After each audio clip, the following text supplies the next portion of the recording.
Good evening, everybody, and welcome back to the Broverwatch podcast. My name is Adam Cook, and as always, I am here joined by Calder Amos Wood. Hello! How are you, Calder? I'm good, how are you? I'm not bad. Well, we're starting to record a little later than we usually do this time, so let's hope this doesn't end in catastrophe like it usually does. Can I do something that we didn't talk about before? Yeah, sure. And just ruin this right off the bat? Sure. Like I normally do. So if you're joining us for the first time ever, welcome. This is the Broverwatch podcast, which is the #1 Overwatch League podcast for filthy casuals. Because Calder and I are not analysts, we are not coaches, we are not pros. We are just two guys talking about the Overwatch League. But we hope you enjoy it. Stay in for the ride. Calder's about to ruin the podcast. Now, I want to get this out of the way early, because I don't know how many people will actually listen to it later on. Mm-hmm. But you can find our podcast in audio form on Anchor, Apple Podcasts, Google Podcasts, Breaker, Castbox, Google Play Music, Overcast, Pocket Casts, Radio Public, and Spotify. Spotify is the big boy. So the big boys are, and YouTube. Keep that in mind. Yeah. So the main places you can get this podcast are YouTube, Apple Podcasts, Google Podcasts, which is why don't you just use Google Play? Because Google Play has a podcast section. I don't understand that, but it's in both places. And Spotify. Those are the big boys. But hey, if you're one of those guys who just loves Breaker or Castbox, or if you love Pocket Casts or Radio Public or Overcast, they are there for you. Also Anchor, which is... And I think you can get it on your smart speakers too. Maybe. And I think I also made it activated so that you can get it in your car. Wow, that's nice. Yeah. Did you... I think that's just a thing you can do if you have it's it just downloaded. A button click. Oh, interesting. But if you go to our Anchor, you can find all the links to all of those. I will put a link to our Anchor page in the description so that you can get all those into the description of the YouTube video, to be specific. Mm-hmm. I'll put it in the audio, I guess, too. There you go. Yeah. So, yeah, because we realized we don't really acknowledge our listeners as much as we acknowledge our viewers. Mm-hmm. So we appreciate those of you who listen, and we understand because you still get the sweet, sweet content without having to look at us. Yeah. So, and I listen to a lot more podcasts than I watch. So yeah. There we go. Now on to that's a good way to start today. The podcast. Thanks for letting me know you were going to do that. Well, here's the thing. I guess we have another plug at the start here. It's kind of another plug, but it's more of something about last week's podcast, because for those of you who listened to last week's podcast where we talked about the cinematic ideas that we had, we put a poll up on our Twitter page at Broverwatch_BAL, and we asked which cinematic idea should @Blizzard Entertainment make, and you guys answered. We had 5 votes. The analytics say there were 32 votes. Absolutely were not 32 votes. No way there was 32 votes. But you guys voted and said that the Zarya versus Sombra cinematic would be the best idea. And it was. And I don't argue with that, especially since Matt just came up with it on the fly, and his 2 mains are Zarya and Sombra. So so he knows a lot about the lore. Also, shout out to Matt for coming onto the podcast last week. But of course, no big deal. But in second place in the poll was my idea. The Zenyatta Genji montage cinematic. Was it? Are you saying that the Hammond Junkertown Incorrect lore got 0 votes? I'm not saying it. That's what Twitter's telling me right now. Okay. Yeah. And also the Symmetra backstory in Rio one got 0 votes. So I'm just happy I was acknowledged. So anyway, thank you everybody who voted in that. Maybe we'll try some more of these polls. It's a good way to interact with you guys. Yeah. Now let's jump into the news. Why don't we? We're getting deep now. We're getting deep. To start things off, big news. The Runaways, the Contenders team, or the Korean Contenders team, I should say, ended up winning Korean Contenders, clutching it out, winning the whole thing, which was a pretty big deal because if you know anything about the Runaways, is they are very much a loved team, just based on their, I was going to say years and years of history, but, the game Overwatch has only been out for 2 years. Yeah. So, yeah. But they have a lot of history. Things haven't always gone right for them, but they've always managed to, come out on top, and they're also very good. They tend to, people see them as like very good-hearted, I guess, and we'll go into a bit of that as to why they are viewed that way. But they won Korean Contenders, big deal, and then they had a show match against the Korean World Cup team. And South Korean, to be and exact. They beat them, which a lot of people were like, does this mean Runaways should be the Korean World Cup team? And it's like, first of all, no, it was a close match. Second of all, you could kind of guess that was going to happen because Runaway is a bunch of guys who have always been playing together. The South Korea team is just the NYXL.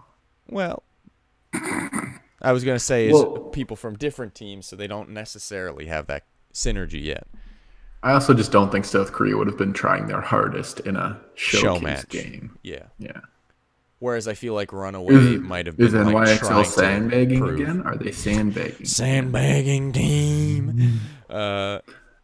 So I have an article pulled up here that for those of you who don't know much about Runaway, the Overwatch team, I'll just read a couple excerpts from this. This was written in October 1st, 2017, so this is almost 2 years old. Nope, almost 1 year old. I'm an idiot.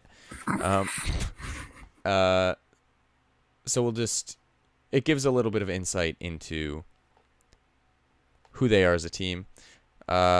Here it says that Yoon Runner Daehoon, or Daehoon, I apologize, Runner. They call him Runner.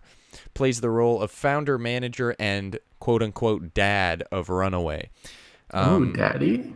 So Runner was originally, he was the founder, but he was also one of the players on the team. But then as things started to go wrong, he kind of took a step back, and we'll go a bit into that. I'll just read this briefly. Quote, this is from Runner. Quote, "This might be the last time we ever make it to finals together, guys. Let's leave with no regrets." End of quote, which is funny to hear now, considering they just won Korean Contenders and then just beat Team South Korea. They seemed to be prophetic words, marking the beginning of the end 4 hours after player owner Yoon Runner uttered them to his team. Runaway's fairy tale run to the OGN Apex Season 2 finals ended as just that, a fairy tale, as things started falling apart. Various sponsorship offers depreciated and then disappeared. Kaiser left for Cloud9 in an untimely departure, and the continued lack of a team house was starting to take its toll on the squad's synergy. When Apex Season 3 started, Runaway was unrecognizable. The team looked nothing like the past season's finalists. The band of brothers in bright pink sweaters who would make everybody else dream along. Weird sentence, I'm going to say that. Maybe not English. Now their matches felt like cruel jokes, a jumble of mangled dreams of what the team could and should have been. Few were surprised when Runaway bombed out of the round of just 16, just sad and worried for the future. In the following days and weeks, Runaway lost its coach, then 2 more players. The chances of securing a good sponsor drifted further away than ever, with other star teams emerging. And Runner's finances were tanking. As a professional full-time streamer, any time spent on the team was a direct hit to his livelihood, because he was still streaming at the time, which was his main source of income, and he was using the money he made from streams to keep the team going. But then when he focused on the team, he made less money streaming. But if he focused on streaming, then the team did bad. So it was like this whole thing. For Runner, Runaway was his childhood dream come true. One of the most precious things he ever built, but guilt towards his wife, daughter, and his remaining players were rising. His family deserved much more time with him, especially his baby girl. His players deserve a much better team, where with a dedicated coach and comfortable team house. That's the end of the sentence. It felt too irresponsible to carry on with this juggling act, and so Runner quietly prepared to call it quits. Runaway would disband. It had been a good run. But then his wife stopped him. His wife, fun fact, is Flowervin, who is the general manager, I believe, of Team South Korea now, because people voted her in. She is his wife and also a streamer. The kids deserve one last shot, she said. Yikes. That's a twast. They all stuck with Runaway just because of you. It's okay if our family has it tough for a while. Let's get a proper team house and give our players all the support they need. So they did. They rented a large two. Are we just reading this entire article? Is that what's going on? I'm almost done. It's just a little bit. So they did. They rented out a 2-bathroom apartment fully equipped with home appliances. They redoubled their efforts to find sponsors, particularly for blah blah blah blah blah.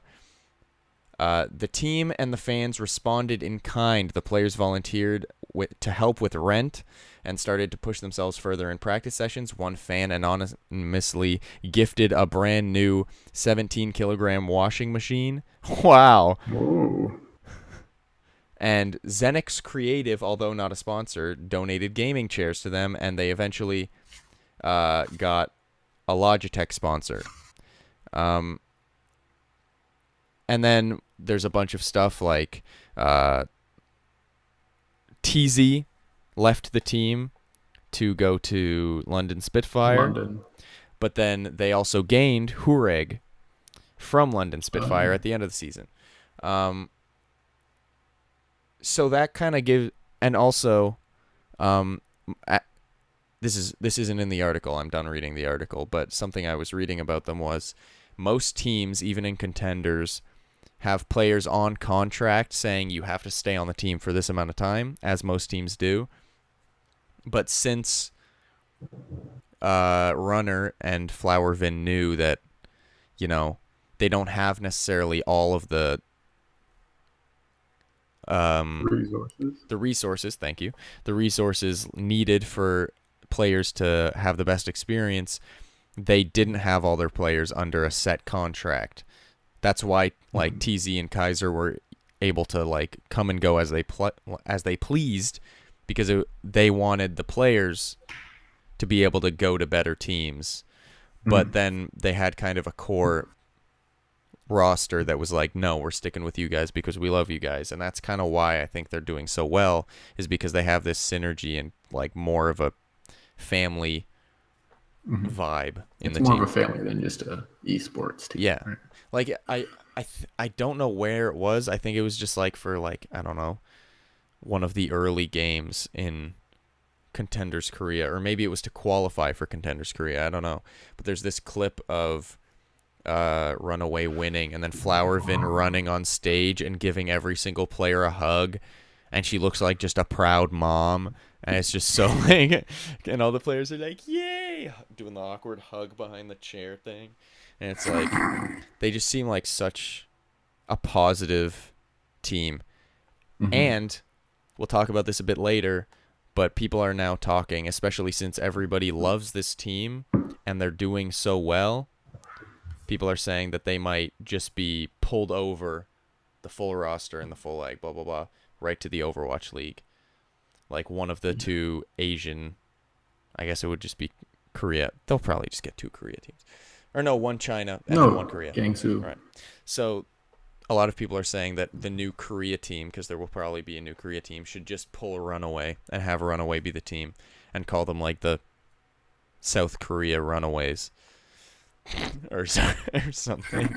The South Korea Runners. South Korea, that wouldn't be bad.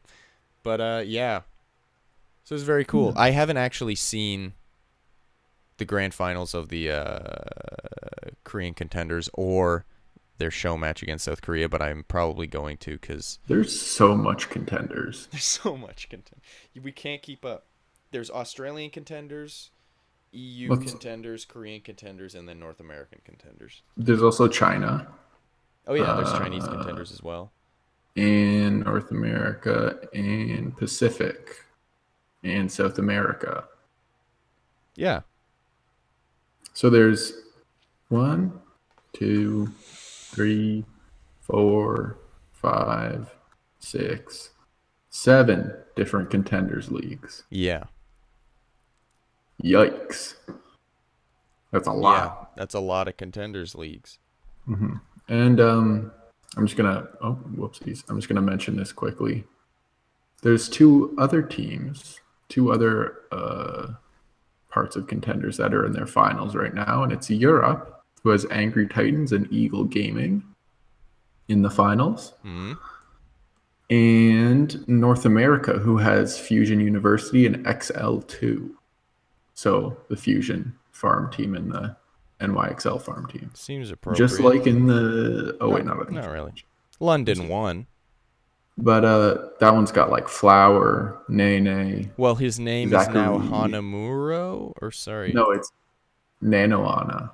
Nanohana, yeah. Nanohana. It used to be Nanohana, and then he switched it to Flower, and now he switched it back to Nanohana. Also, people are saying, well, people have always been saying the Flower was a bit overhyped, but people are also now saying that he might not even be pulled from XL2 onto NYXL.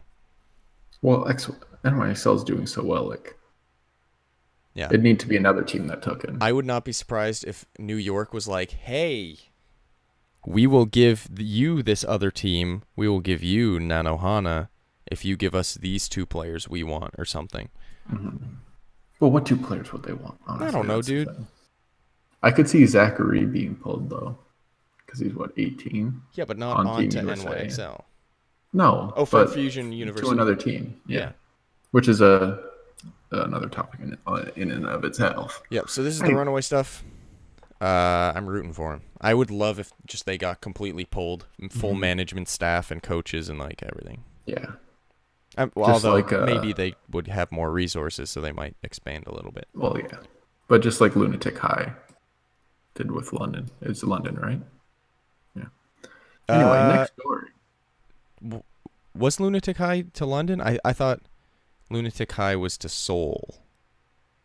Oh, yeah, I think it was Seoul, actually. Oh, it was Kongdu was to London, right? I don't know. I'm not 100%. But Lunatic High is one of the teams. I actually think it might have been Seoul. Yeah.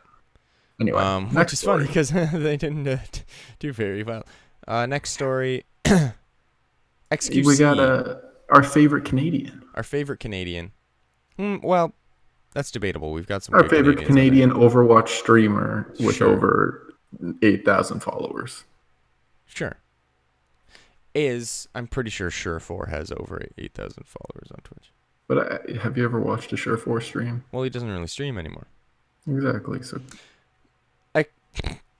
xQc was banned from Overwatch again, and it's a bit of a topic, which is why we're talking about it, because he's been banned many times before, and apparently this one was a manual ban. So they actively went into the game. They were watching his stream, because apparently he didn't even. Do you have the clip? I'll try and find the clip. Yeah, I do have the clip here. Okay. I will play it here. Hopefully it doesn't. It's Makai got played wow, that is loud. I apologize to everyone listening. It is now loading and bugging a little bit. So while it's bugging, I'm just going to say. Okay, I'm going to pause it. I'm going to lower the volume. But apparently, xQc didn't even type retard. He said he called someone a retard, just to preface this. He didn't type retard. I don't even think he said it in the voice chat. Apparently, he just said it. He just said, this guy's a retard or something. I'm going to watch the clip again. But since they were watching his stream, they saw that he called someone a retard, so they went in and they banned him. Which, if true, that's absolutely ridiculous. Even if he typed or said it, it's weird that they're like watching his stream actively ready to ban him. They're just policing him. Yeah. Basically. He is the number one push for their game right now.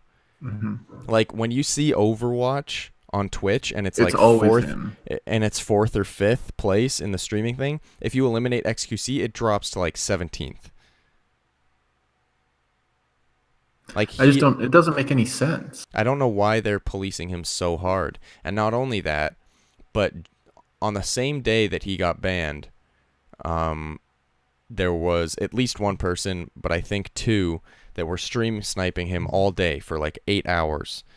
Mm-hmm. And people were reporting him all day. He never got banned. He was in every single one of the games. He threw when he was on xQc's team. When he was against him, he just stream sniped him and killed him over and over and over again.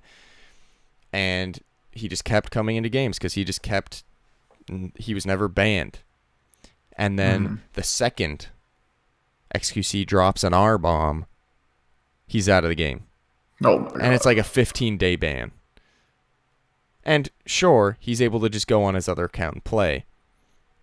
But why? Like, why? What's the point? What do you get out of this? And now people are saying that this might affect Overwatch World Cup because the World Cup rules say that you have to have an active, like, ready Battle.net account. And it's going to be fine because I think his ban ends before, like, Canada plays. But also I don't know how it works because he does have an active one. Like, he has his Smurf account.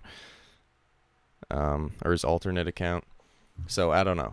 I'm going to play the clip real quick. Hopefully it doesn't lag out. If it does, we'll just end it. I got played the game with 3. Sorry, it's such bad quality. And it stopped. It's not worth it. Pretty much, the clip isn't even very good. He's just kind of like, oh man, I lost. I'm going to exit. But he's pretty much like, oh man, I lost the game. And then he sees that he was suspended. And then he immediately just goes. He does his xQc wide eyes thing. And he doesn't really say anything. But he was certain that he was done for Overwatch World Cup. But then good boy Jane, his coach, said, this shouldn't affect anything, and if it does, I'm going to fight it. Good boy Jane. Well, you have to. Like, come on. Like, who are they going to take in? Friggin' Chain? Are they going to bring Chain as the main tank? Who were the other options? Did we have a top 11? Chain. You just keep saying Chain. Well, Chain was like, he would be the replacement probably. Like, but yeah, it's kind of BS. Anyway. And someone in the comments said, I can't tell how much of the Overwatch community actually hates xQc. Can we take a poll? So we put up a straw poll, and over 10,000 people voted, and 67% of people don't think xQc deserves to get banned. What were the other percentages? Like, what were 33% for does deserve to get banned. So it's not as much whether you like him, it's whether you think he deserves to get banned. And 67% of people think he does not deserve to get banned, which I agree with. Kind of ridiculous. Yeah. And the thing is, every time one of these things happens, everyone's like, why are you banning xQc so much? Why are you policing him so much? But still, xQc, I have the tweet up here, he apologizes every single time, and he's very nice about it. It's not up yet because it's slow. He said, it is never my intention to harass or use in-game chat in an abusive manner. Banter is fun, and 100% of the time I type something to someone, I know they are playing along and won't be hurt. If I ever type something and you were genuinely hurt, I am sorry. I will be better. And he's had to do these apologies like time and time again for things that where it was like, whatever. It's just stupid, and they need to stop because they're going to push them away from their game. Yeah. And it's going to hurt them more. There was a period where he did stop playing Overwatch for a bit, and he was playing a lot of other games, which is fine. He can play other games. He's a streamer, and he was doing really well. still is doing really well, but he loves Overwatch. That's what he enjoys to play the most. Mm-hmm. And if you're pushing him away from your game, like there's no point in punishing him for playing your game. Anyway. Next story. Overwatch World Cup. I would genuinely like to talk to like the people on the like Blizzard report team and be like, why? We could try. We could try to contact them, try to get a statement. Mm-hmm. They won't. Or like an interview, maybe. Maybe. I mean, maybe they will. We're just kind of like two idiots in front of cameras. I know what their answer is going to be. Their answer is going to be, we don't want someone who, because we'll mention he's the face of your Overwatch. What about that British idiot guy though? That only plays Doomfist and yells about Dante being a disgusting Minecraft boy. Yeah. Does he get banned? I'm sure. I think he's gotten banned a couple times, but not nearly as much. xQc is Jake is the poster boy for Overwatch League. xQc is the poster boy for Overwatch. Mm-hmm. And so it's weird. I guess I kind of see where they're coming from, although I don't agree with them. Where it's like, on one side, xQc is the poster boy for your game. So why would you punish him this often when he's bringing the most viewership and attention to your game? There's one side. But then there's the other side where it's like, xQc is the poster boy for your game, so I guess you wouldn't want someone who is toxic or misbehaving in game to be the poster boy for your game. So the problem is, if you don't ban him, no one knows that this happened. Yeah, I wouldn't have known it happened. No one thinks he's toxic if you don't ban him. Only the people watching him would know that, and those people don't care because that's what they like. Like, literally, before I jumped on to the game, or sorry, to the podcast, you can see right now, on my phone, I was watching a video. Oh, you can't see the title. It's titled, it's pointless. Just say the title. It's called xQc-autism. And it is a 6-minute, 16-second video of just him making sounds. And I was laughing a lot because I was like, this is funny and I enjoy. And it made me want to watch one of his streams. And you know what he's probably playing? Overwatch. And you know what he's probably doing? Getting banned. And it's like, and you know what else he's probably doing? What? Practicing for the World Cup. Interesting segue. The Overwatch... you start this. And the World Cup is starting this week. And? So the World Cup starting this week. We're such a team. The World Cup starting this week in the Asian region. The South Korean groups are starting. So that would be just as a reminder. Russia, Finland, Taiwan. Nope. What's Chinese that one? Taipei. Chinese Taipei, Japan, South Korea, and Hong Kong. Why is it a TW for the acronym anyway? And the first game is at 8 p.m. Why is it PDT? I don't know. So that's 12. No, that's 11 Eastern time. I'm figuring it out. No, it's just you add 3 hours. Is it? Mm-hmm. Okay. Oh. It's at 11. Okay, we're good. Maybe 11 Eastern time. Is that correct, Mr. Oh, I need a thing to... No, the first game would not be at 11 p.m. Actually, I guess it's for South Korea. It's in Korea. So I'm an idiot. You are. Anyway, so I'm just excited that it's going to start. I'm just excited, too. After that, the next games are September 7th, and that's the U.S. region. So Canada, Austria, USA, Brazil, Switzerland, and Norway. Quick. It's only 2 teams from each that make it, right? Yes, because it's a... Oh, wait, is it 2 or is it a top 16? And then... Top 2 countries from each group stage will advance to the Overwatch World Cup at BlizzCon top 8.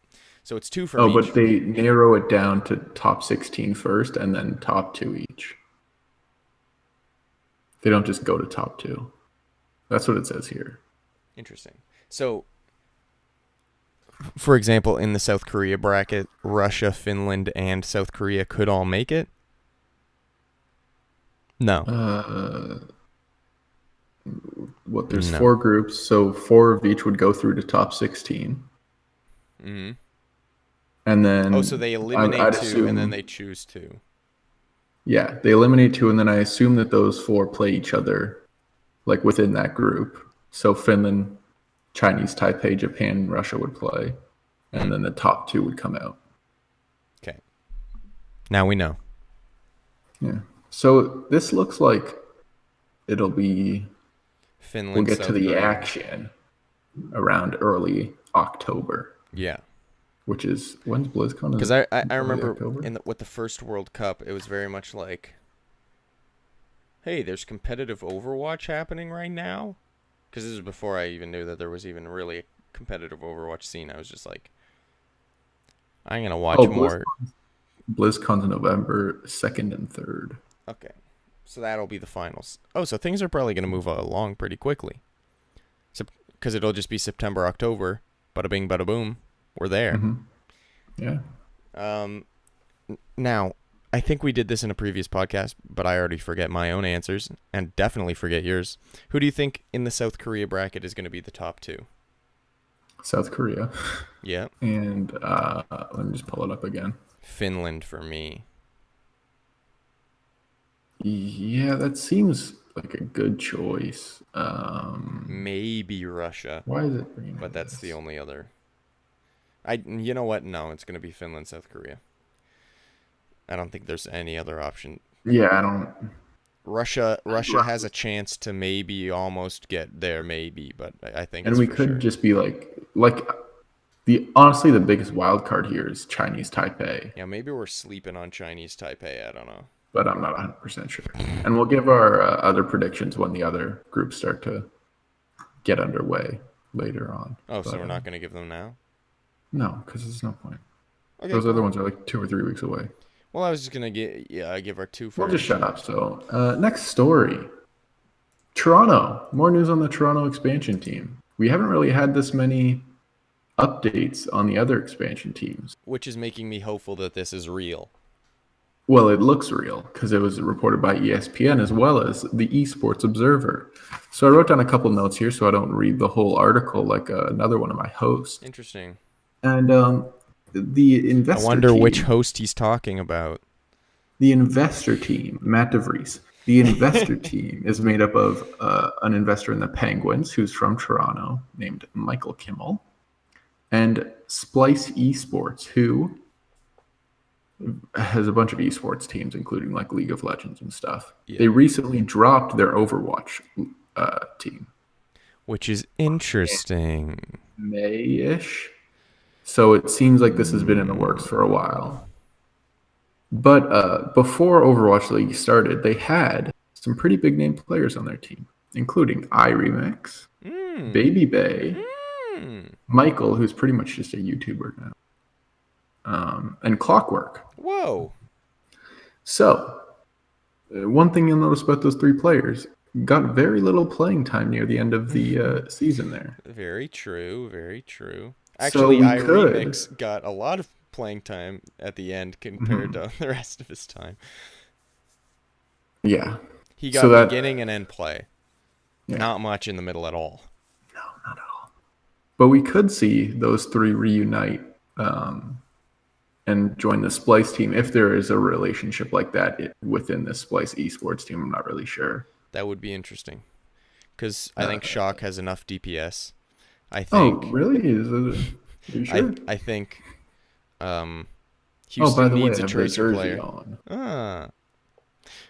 Houston needs a tracer player. Clockwork is technically their tracer player, so get. There was a nice little clip of Linkser playing tracer.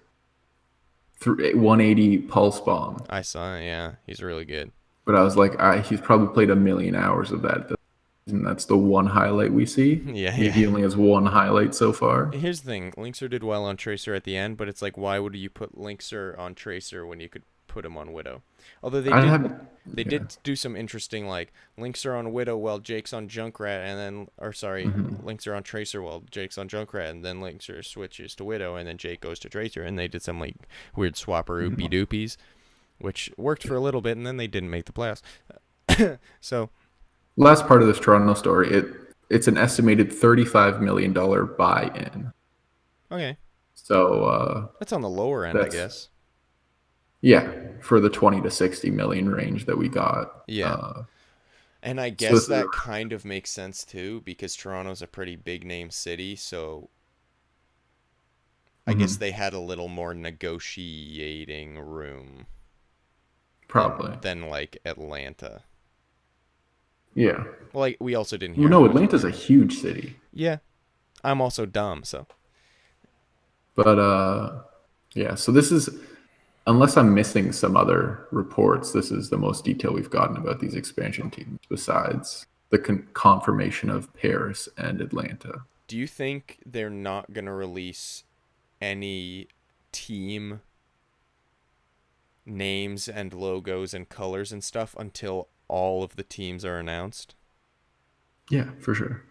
You don't think that they're going to go Atlanta and then announce another team and then be like Toronto and then announce another team, Guangzhou? I think they'd announce it at BlizzCon. All of them? Mm-hmm. That'd really push Overwatch League. Yeah, but I don't know. Shoot, do we have the... Here, let me just switch to Facecam so I can search something up. But didn't we have a schedule that said all the deadlines of when things need to be done? Because I'm pretty sure that, like, the expansion team recruitment process starts in, like, 2 weeks, I think. Mm-hmm. They can start recruiting, but that doesn't mean they have to announce names and stuff like that. But the teams at least should be announced by then. Mm-hmm. Like the cities. Like, they're not going to start, like... Yeah, they're not going to be like, so-and-so goes to unknown team. That's kind of ridiculous, but... Okay, keep talking. But I just think, like, from a marketing standpoint, having it announced, these are your 6 new Overwatch League teams at BlizzCon would be the biggest push and probably the best thing for it. That would be a big show. Which, speaking of biggest push, while I bring this up, you and I were kind of talking today over text message via satellite waves. We were kind of talking about how they don't really market well for the Overwatch League. Yeah, at all. And there's been very little news about the offseason. They were hardcore dedicated Overwatch League viewers and fans that didn't even realize the playoffs had started until the semifinals. And also, All-Star Weekend is next week, isn't it? Yeah. And the only reason that's getting any advertising is because they announced skins. So people are like, oh, the skins for this event that's happening at this time. Oh, but they're also $15, which I guess we probably should have mentioned here, but Adam's been tweeting up a storm about these skins. Yeah, oh, yeah, let's mention that while I'm loading this up. So pretty much, we talked about the 2 skins before. Tracer skin and Genji skin available for All-Star Weekend. And then they dropped this bomb on us. Each one will be 300 Overwatch League tokens. Mm-hmm. Yeah. That's a lot of tokens. Also, they've kind of been encouraging us all season to spend our Overwatch League tokens on skins to support our teams. Yeah. Like, they'd be like, make sure you go buy your team skin to support your team. It's like, cool, I did that. I have 0 tokens now. And now you're going to release these 2 skins so that your most dedicated fans who have already spent all of the tokens are now not able to get these 2 skins. Now, I wouldn't be surprised if they did a thing where it's like, oh, you get double tokens if you watch All-Star Weekend or something. Or we're going to be doing triple the 100 drops. Or they'll have a sale on Overwatch League tokens, so it's only $15 for both skins instead of $15 each. But it's very much like, a lot of people are like, Blizzard's been giving out everything for free. What's wrong with buying one skin? It's like, well, if we buy one skin now, and a lot of people buy the skins, they're going to be like, oh, people buy skins all the time. How about we do this again and make them pay for this thing, and then it'll just keep going and going. Then you're going to be paying so much. And it's also like a $40 game. Yeah. Because I don't know. It's just... I got in an argument, not an argument really. I got in a discussion with someone on Twitter about it where they were like, Fortnite like sells things to people all the time. And I'm like, but that's a free game. They make all of their revenue off of the in-store purchases. I already paid. Also, originally it was $60, I'm pretty sure. The game? Probably. Yeah. And then I'm not 100% sure. I got it on sale. Point is, at least $40. Spent $40 on the game. They've been giving us all this free content, and I will say most game companies make you buy the game and then give you stuff to buy in the game still. But Blizzard's been very good with giving us free stuff. But the thing is, the tokens aren't even really free.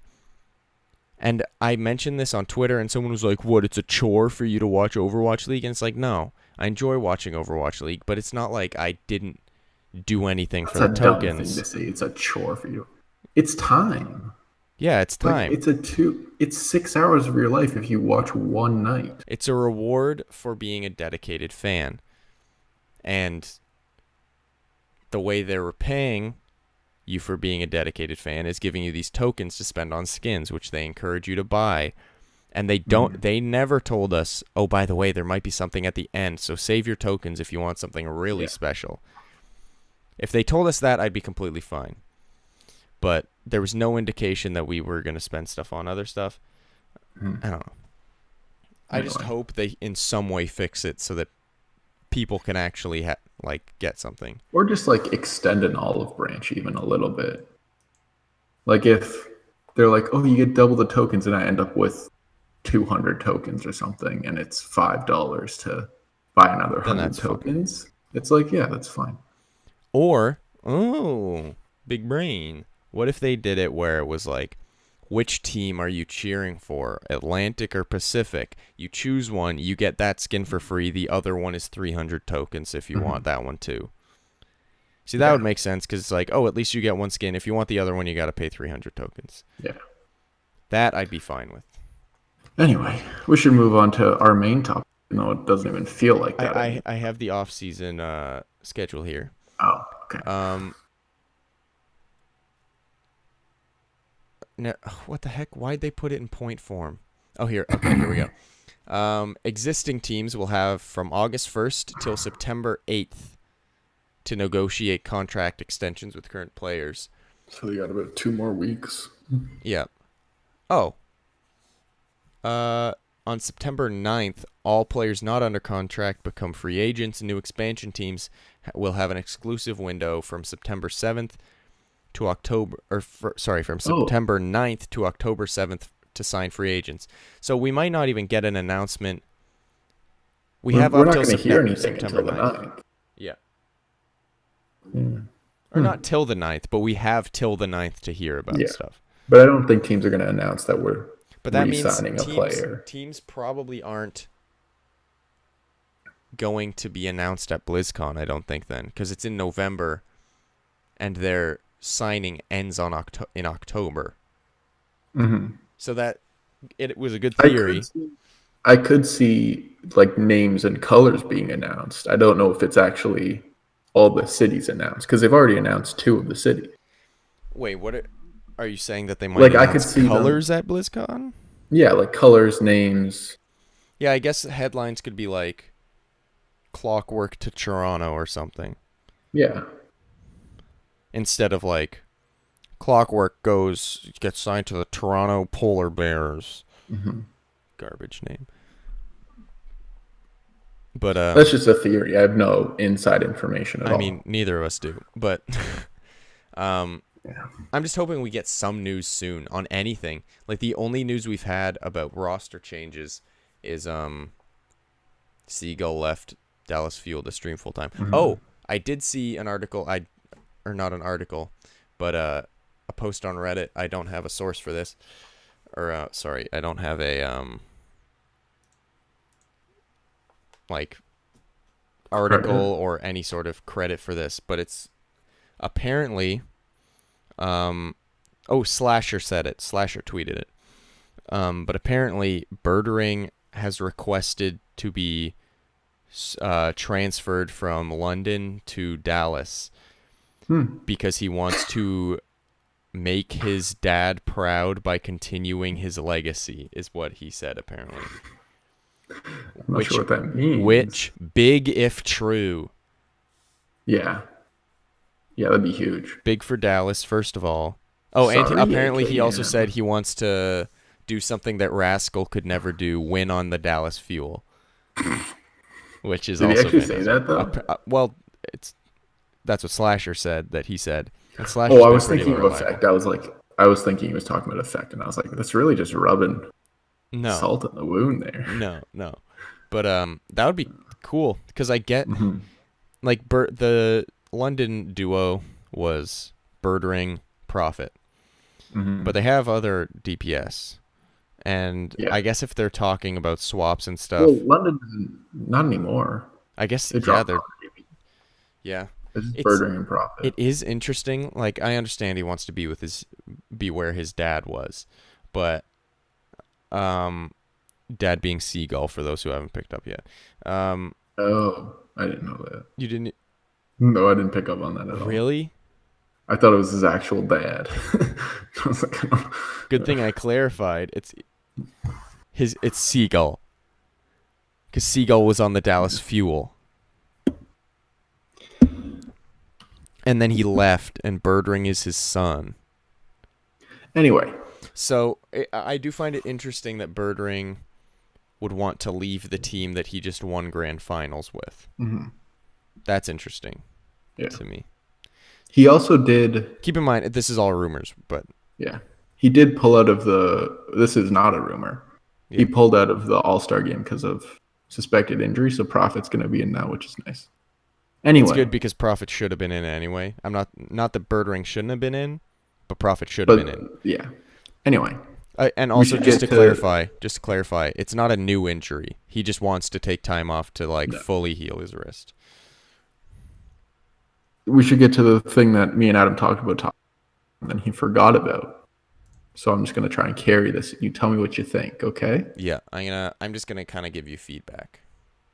So we texted about. We were like, we could talk about some players that we might think might be switching teams to some of the expansion teams, or some teams like Runaways that could join or have a couple players picked up and taken onto the expansion teams, and some players that we think will get benched and cut. Yeah. So I'm going to start with the players that could get more playing time. Number one, in no specific order, iRemix. I think because of his showing at the playoffs, though it wasn't amazing, it's still experience, and it still showed off that he's good. Yeah. So I could see one of these expansion teams picking him up and maybe having him as a backup or like a occasional sub. Asher is another just one. A real quick note, I could absolutely see one of the expansion teams just taking him and him being on their main roster. Yeah. Just train him up good, make him good. And apparently he's really good in the a team morale guy. So yeah. Asher, who I pretty much just put him on here because he doesn't get a lot of playing time. DPS for Gladiators. He's a good tracer. So he could be a good Houston boy, actually, by the way. And then Void or Bishu to round out my Gladiators, because they're too good to have one of them sitting behind the other. So I could see them doing a thing sort of like what happened with Fissure, where London pretty much just gave him away. Yeah. To get him playing time. Now for the next... I find it... You just saying this now made me realize for the first time that London was like, hey, Fissure, we're going to do you a solid. You're not getting enough playing time, so we're just going to give you to this other team so you can get some playing time. And then Fissure's like, I'm going to teach London a lesson. Yeah, and then he became an MVP candidate. Yeah. Joe Meister is my next one. Support for Philly Fusion. I think he could probably be a main off support for off healer for one of these expansion teams. Yeah. And then I've got Shadowburn on here, who I do have a little theory about later in this list. Also, Snillo, who I think could actually be very valuable to a team. Very valuable to a team. Maybe another Houston boy, honestly, because of his tracer. Dude, I would love to I would love it if Snillo came to the Houstons. All those walkout songs, dances. Yeah. Eye of the Tiger or whatever. Oh yeah. Rocky theme. What were you gonna say? I was gonna say that I don't know if you have written this down, but a lot of people have been saying that Dante might be swapped over to Houston. Oh, really? Because Dante and Sinatra's hero pool is very similar. That's true. And I can see that. Yeah. And I guess Sinatra has a bigger pull fan-wise. I don't know which of them is better. I think Sinatra's better. So they might get rid of Dante, send him to Houston. The only thing with Dante is he's the best Sombra in the league. Yeah. So, yeah, so Snillo, Hotba / Poco, another with like with the Gladiators, where they just have two really good players backing each other up. And then a San Francisco Shock boy, Dak. I could see him switching to another team. Yeah. Because he was doing fairly well. But he doesn't, like, he was doing well enough. He was in the Overwatch League. I could see him being like a bench healer for one of these expansion teams. Maybe another team that needs a Lucio player, you know? Yeah. Who were you talking about before, Dak? Hotba Poco. Right. I honestly wouldn't be surprised. I think either they're going to get rid of Poco or they're both going to stay. I don't think they'll get rid of Hotba. Mm-hmm. I think if they get rid of Poco, it'll be because Poco chose, because he wasn't getting nearly enough playtime for how good he was. But I also think there's a possibility they both stay because they had a really good thing going on as far as like swapping in and out. Or like they'd swap one in, they do really well, and then they'd swap another one in, they do really well. So now I have 4 players to add to this who are looking for teams right now. We've got another Frenchie like Poco, Ben Best, main tank, playing on Contenders Young and Beautiful right now. You've got Kodak, the German man.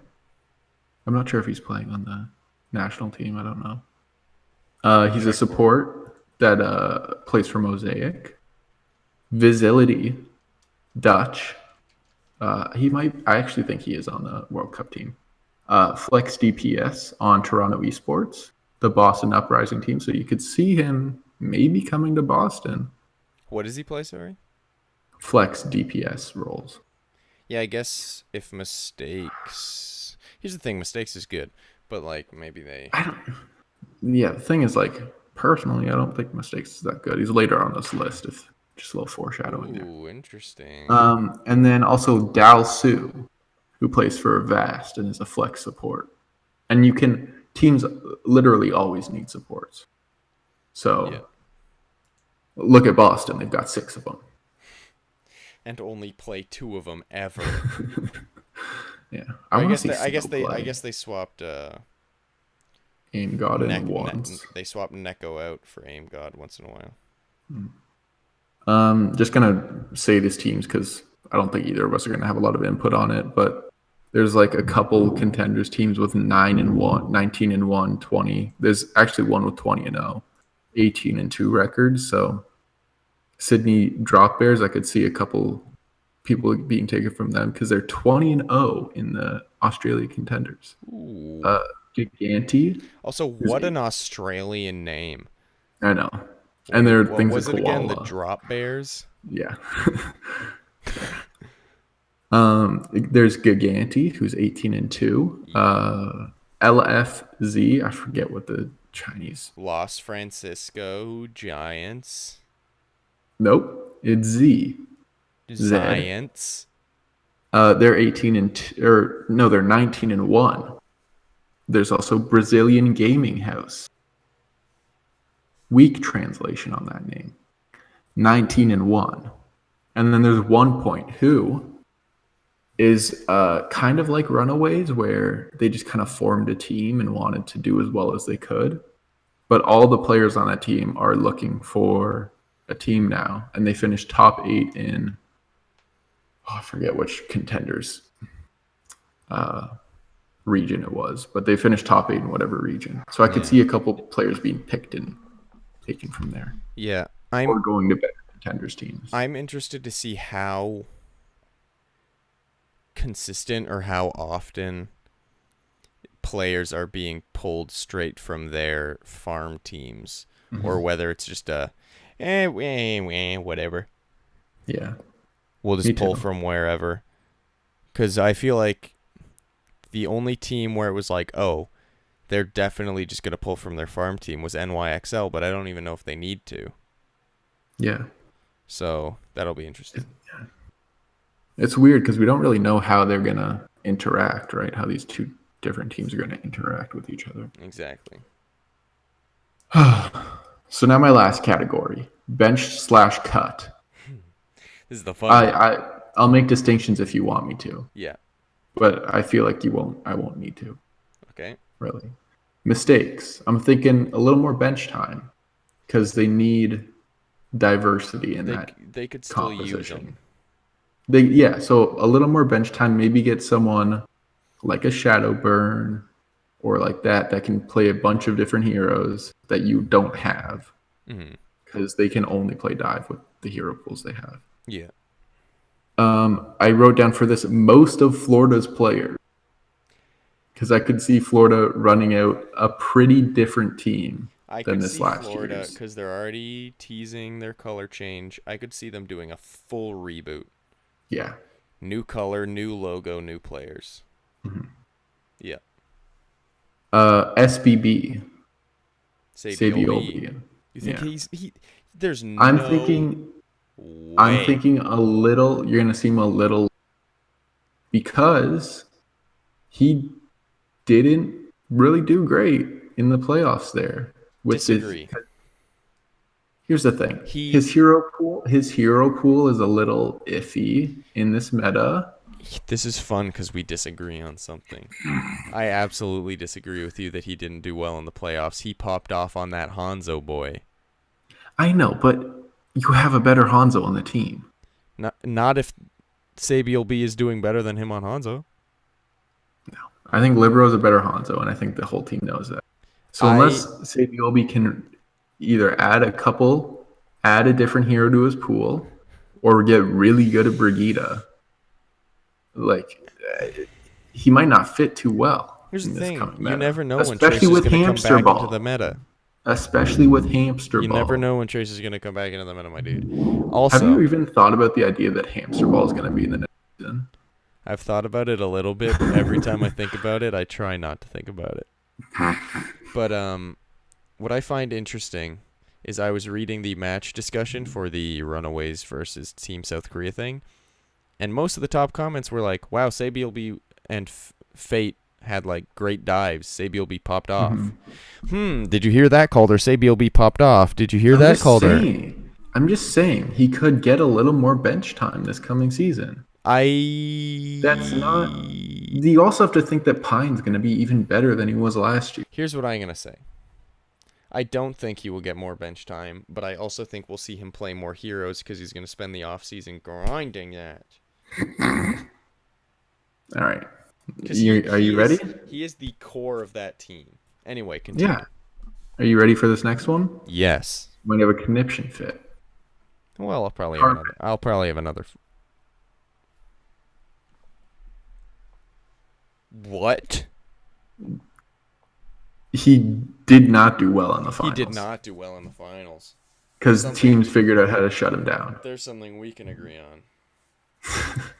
So I could see him if Philly keeps Shadowburn or gets another player like Shadowburn who has a big hero pool. I could see Shadowburn playing a little more. I think here's the equation. If they keep... What? You're just really getting into it right now. If they keep Carpe, Shadowburn's gone. If they bench or get rid of Carpe, Shadowburn's back in, boy. Because Shadowburn's been popping off consistently wherever he plays. Yeah. He just doesn't really play. Like, there was a clip released of a fusion scrim, just like an in-team scrim. So it was the base team where it was like Hotba, friggin' Carpe, EQO, Sado, all of them against like, I was about to say Dreamcast, but Shadowburn, Fraggy, Poco. It was all it was against all them, and Shadowburn just went in and got a 5K. No big deal on Pharah, and he like predicted it was like friggin' they're gonna be right there, shot, and then they walked into it, and it's like, man, this guy's a friggin' monster.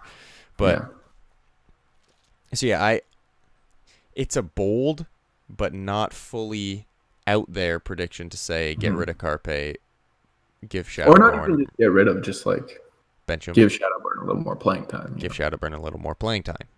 Also, I don't think you're going to be as opinionated about my next one. Okay.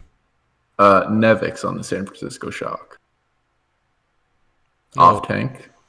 I don't really have an opinion on that one. Yeah. I'm just saying this because they have Choi Hyobin now. Yeah. And he's better. Nevix would be a good expansion team pickup.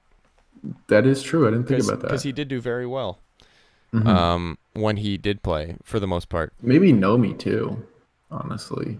The former main tank before Super. Here's the thing. I always feel bad talking trash on Nomi because he did that whole Bean monologue.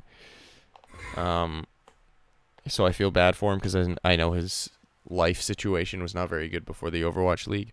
But he dies a lot. Yeah.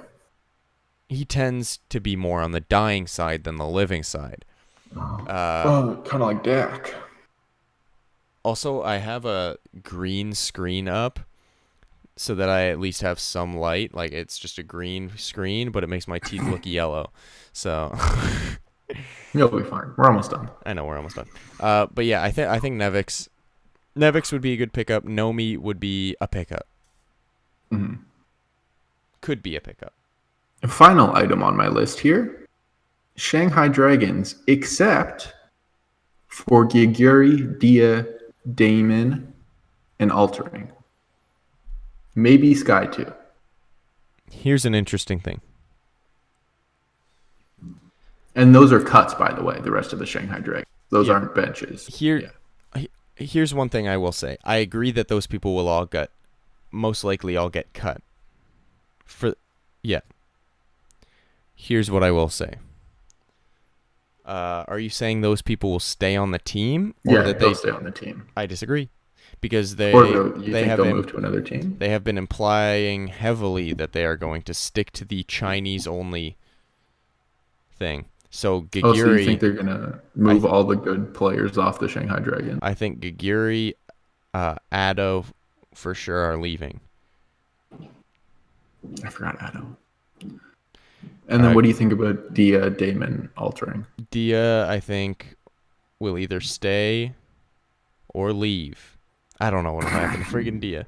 He might... I don't know if he wants to stay on a Chinese team. I bet he wants to stay on a Chinese team. So I think he'll either stay or swap to Guangzhou.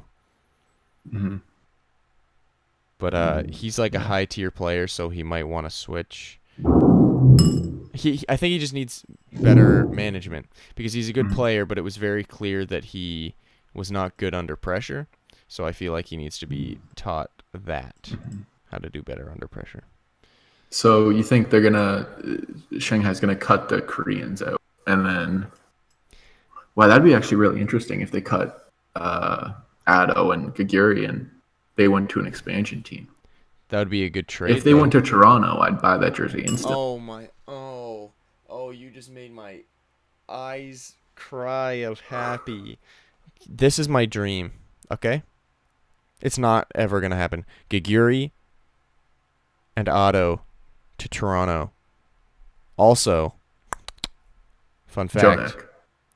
That I'm not even going to think about that because that's never going to happen. xQc to Toronto. We have the... He's never going to join the Overwatch League again. But xQc Giguri... xQc Giguri tank line.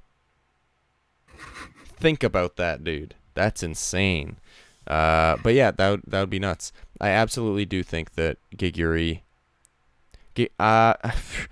might go to one of the Korean teams. I wouldn't be surprised if she went to Seoul Dynasty or NYXL, because Seoul's tank line's not fantastic. I don't think she'd go to XL because there's just too many players there. Yeah, I think she might go to Seoul. I could see that, yeah. That'd be cool. That's it. That's all I got for you. Interesting.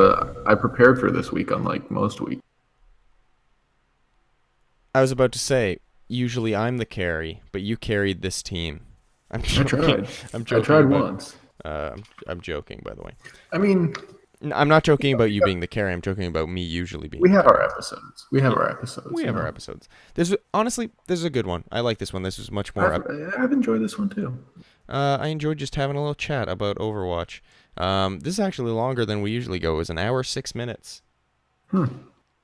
Anyway, so that was very good. Everybody, I want to. All right. Oh, he's. Sorry, I can't say that word. xQc might get banned again. If anybody says the R word, xQc gets banned. There's a little fun fact for you.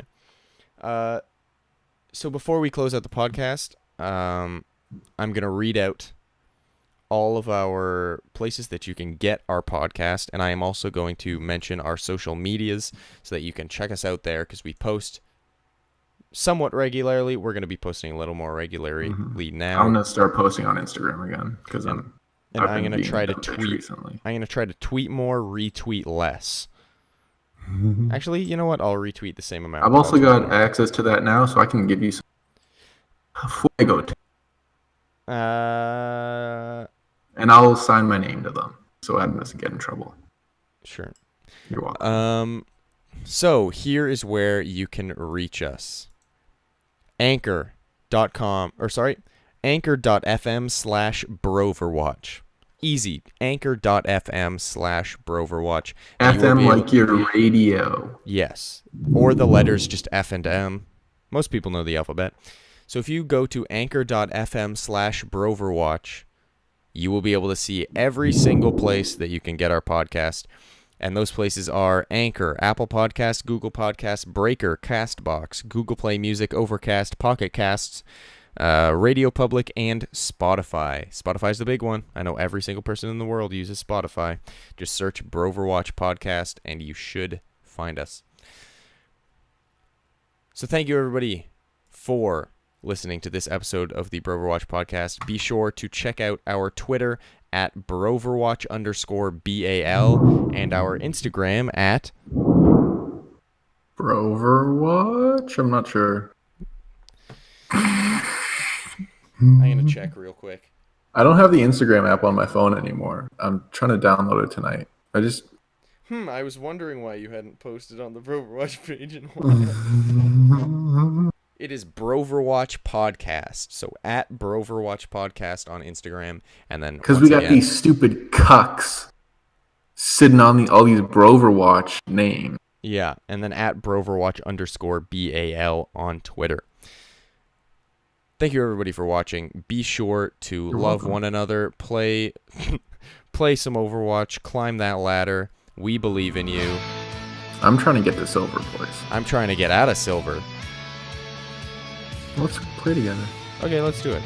Right now. Thank you, everybody, for watching. We appreciate you. We will see you next time. Bye-bye. Love you. Oh, yeah.